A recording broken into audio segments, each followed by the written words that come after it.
Welcome to Purge Evil. This is a supercut of my Act 1, 2, and 3 leveling in early to mid-game Ranger build. If this video helps you, please like and subscribe. Thank you for watching. Now, let's get into it. So this is going to be an Act 1 Ranger build up to level 17, since that's when I completed Act 1. First, we'll start with the passives. I took this branch first, projectile damages up to honed instincts, which gives you dex, more attack speed, and projectile speed. And then from honed instincts, I went to ailment chance and vile wounds for more chance to shock and electrocute people. Past that, I moved on to get the dexterity attribute point up here to carry us on further into the build, leading over here and down here. But before I got these last 2 points right here, I came over here to evasion, got all the way down here to blur for evasion rating, more dex and more movement speed. Then I came all the way down here to cat-like agility for even more evasion, and on top of that, even more evasion right after you dodge roll. And for the first 2 primary weapon set points, I went ahead and put them in projectile damage and clean shot up here for a little bit more chance to pierce and more projectile damage. That's it for Act 1 passives. Let's move on. The first skill I got was escape shot, because this comes in really handy early on, as it allows you to jump out of the way of a group of enemies and simultaneously freeze that group of enemies, allowing you to explode them or capitalize with your lightning arrow. Obviously, technically, the first skill gem we get is Lightning Arrow, but we'll come back to that in just a second. The next skill I got was Lightning Rod. This is always going to be the first attack that you throw out. You're going to want to use Lightning Rod and then your Lightning Arrow pretty much on every enemy in the game, but we do have some other skills for a little bit extra utility. The next skill I would grab would be Poison Burst Arrow. This synergizes well with Vine Arrow, which we'll talk about in just a second, but basically what this does is poisons an enemy and enemies around that enemy. Mainly use this one for groups of enemies to explode them, which is a support gem. We'll go over that in just a moment. But I also mainly use this for boss fights. Now, the next skill gem I got after that was Snipe. This is another one that I mainly only use for boss fights. This essentially just takes chunks out of their health bars, so it's really nice to have. And if you time it correctly, it will be a guaranteed critical hit and will do a bunch more damage. Now, the next skill I got after that was Vine Arrow. And like I said before, this synergizes with Poison Burst Arrow. You fire this into the air, and after a short delay, it causes a plant to spring up, and it slows down enemies in the area and deals chaos damage to them over time. The plant can be poisoned, causing it to deal even more damage, which is the part that synergizes with the Poison Burst Arrow. Not something that you're going to use all the time, but I do like to have it in my back pocket. Now, the next one I got after that was Stormcaller Arrow. This is another one that you're not really going to use too much in Act 1, but it's essentially a single target damage dealer. And this is another one that I really only use on bosses or mini bosses or things like that. Enemies that are a little bit tougher than your standard trash mob. This essentially, you stick this into an enemy, and after a certain time, it explodes with a lightning bolt. And it does a decent amount of damage and has a high chance to shock. Later on, for the last skill that I got in Act 1, I got the Electrocuting Arrow. This simply just allows you to jump over an enemy and stick them with an electrocuting arrow, basically causing all incoming lightning damage to build up electrocution,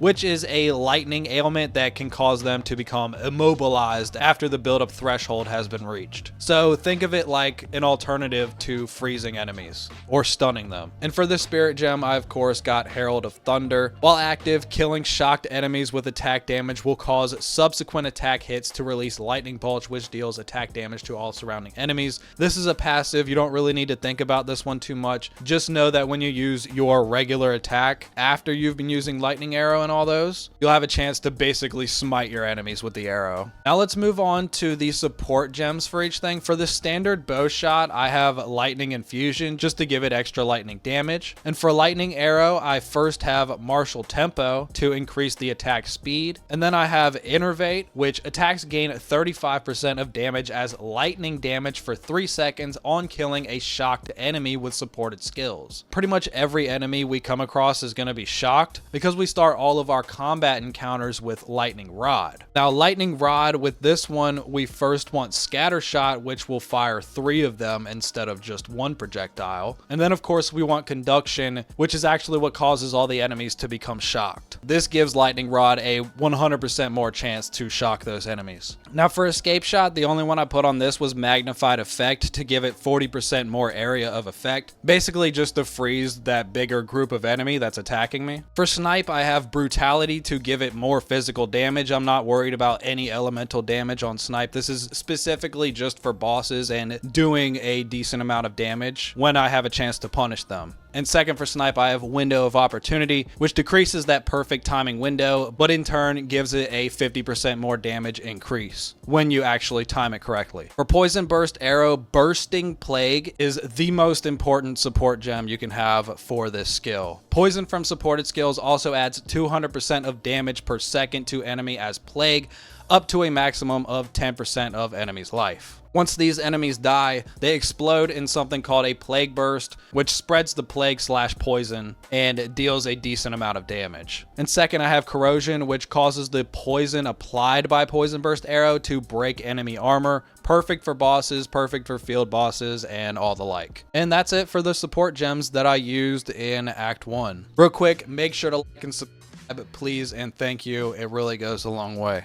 Gear doesn't really matter too much, you know, you just want to focus on what you can get, like evasion rating or whatever. The main thing you're really going to want to look for is probably things like life regeneration or mana regeneration, but realistically the main thing that matters is your bow. This bow was crafted, quality plus 19%, does a ton of damage, and as you can see, it's just got all types of modifiers. I'll blow that up on the screen right now so you can kind of get an idea of what I used to beat that boss. And same goes for the quiver. You just kind of want to get the best one possible. You know, add physical damage, add lightning damage, add accuracy rating, +1 to level of all projectile skills, more dex, stuff like that, you know what I mean? Also, gaining 6 life per enemy killed is really good. That also goes for mana. And same thing with the bow, increased physical damage, lightning damage, accuracy rating, another +1 to all projectile skills, and more dexterity and more life. And just a note, I finished Act 2 as the Ranger at level 34. I got Ascendancy at level 23, and of course I chose Deadeye. And just for now, we're taking Skill Speed and Gathering Winds. Gathering Winds gives you Tailwind. This is a really great buff that stacks and grants 1% increased movement speed, 3% increased skill speed, and 15% increased evasion rating per stack for 10 seconds. Refreshing whenever you gain another stack. You lose the stack when you get hit, so just make sure you don't get hit. So basically, if you have the full 10 stacks, that's a 10% increase to movement speed, a 30% increase to skill speed, and a 150% increase to evasion rating. Suffice to say, this is a very valuable buff to be utilizing.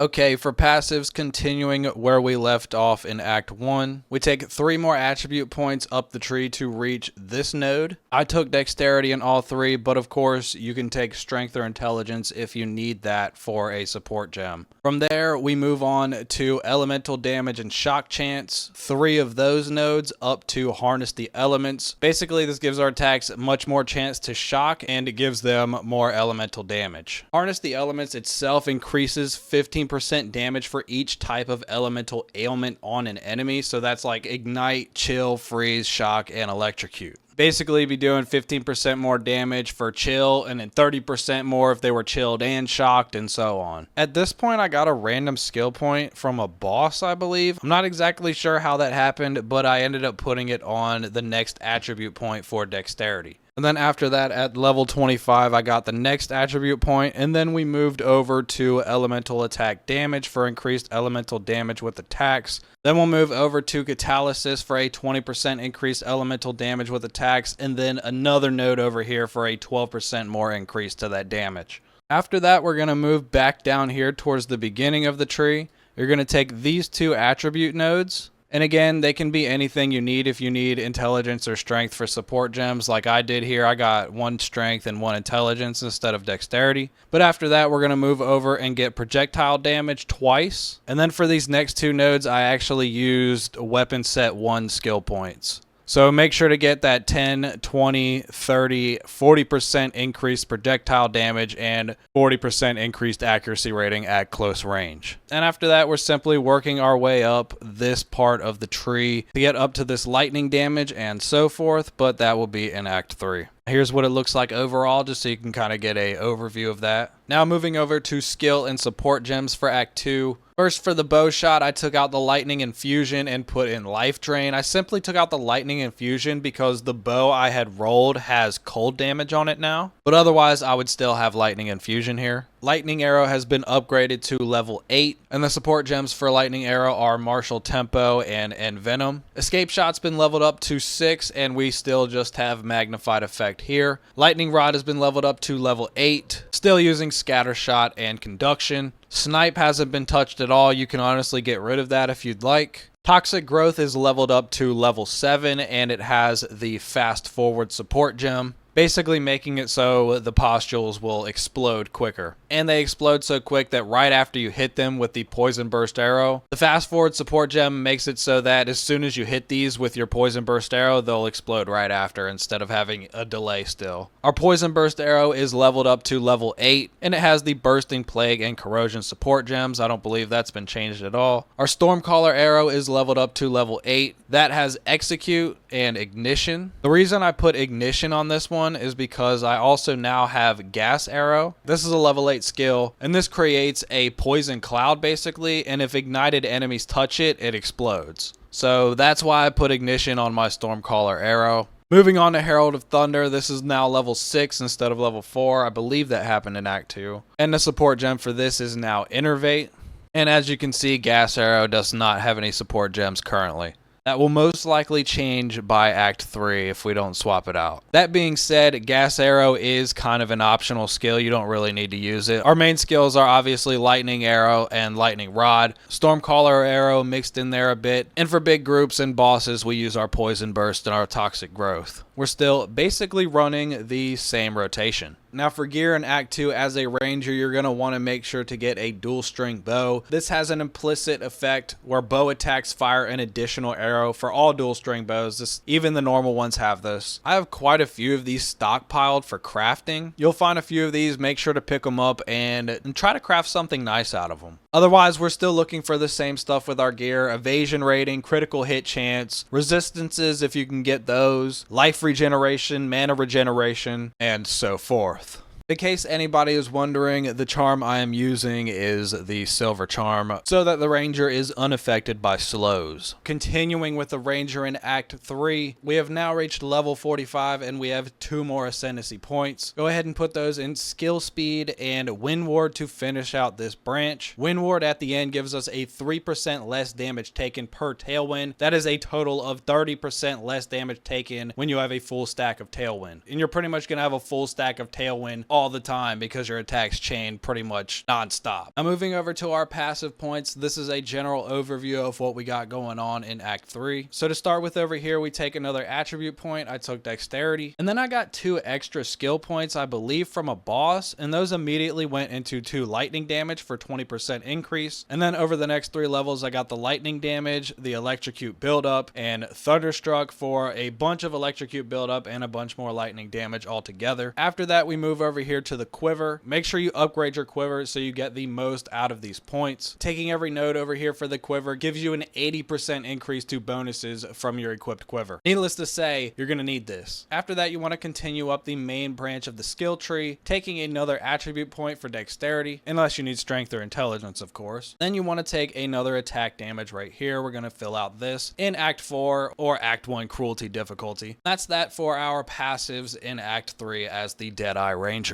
Okay, so moving down the list of our skill and support gems. First with our bow shot, we have life drain. Moving on to our lightning arrow, which is now level 11. This has martial tempo still. Then we switched to lightning penetration and primal armament. We added detonating arrow to our arsenal at level 9. For the support gem for this, I just have ignition because the only reason we have detonating arrow is to detonate our gas arrow, which we will get to in just a moment. Yes, we did keep the gas arrow instead of getting rid of it. Turns out out, it can be pretty useful. Moving on to our lightning rod, this is currently at level 10. Nothing has changed about this, just keep doing what you're doing, scatter, shot, and conduction. Rain of arrows is a nice new skill I have at level 11, and basically the only thing I use this for is to pin enemies. So I put the pin support gem on it and brutality for more physical damage. This skill isn't really necessary, but it's cool to have nonetheless. Next up we have our beloved escape shot, now at level 10. I switched out the previous support gem for glaciation as I use it on a different skill now, and glaciation just causes 50% more freeze buildup. Shock chain arrow is a new skill that we have at level 11. And this is what we moved in Venom to that we used to have on lightning arrow. Don't really use this one much, haven't really figured it out yet, but we'll see in the future. Storm Carlo arrow is still a great damage dealer, especially when they're below 40% health, as we have execute, and we also have lasting shock. Herald of Thunder stays the same, still with innervate, but that is now at level 10. And then last but not least, we have gas arrow at level 10 with magnified effect and expanse for a total of a 90% more area of effect. Now, gear is going to be extremely important in Act 3. You're going to want to try to get the absolute best bow and quiver possible. And I also advise on getting a good pair of boots that have hopefully up to 20% movement speed. So I'm just going to kind of throw up my bow, my quiver on the screen right now, and my boots. And you really just want to look for movement speed, attack speed, evasion rating, and anything that increases your damage. Make sure to like and subscribe so you don't miss out on the rest of this Ranger build and future builds and content. Reminder that written builds are available on the Patreon linked below. Thank you all for watching, and until next time, purge evil.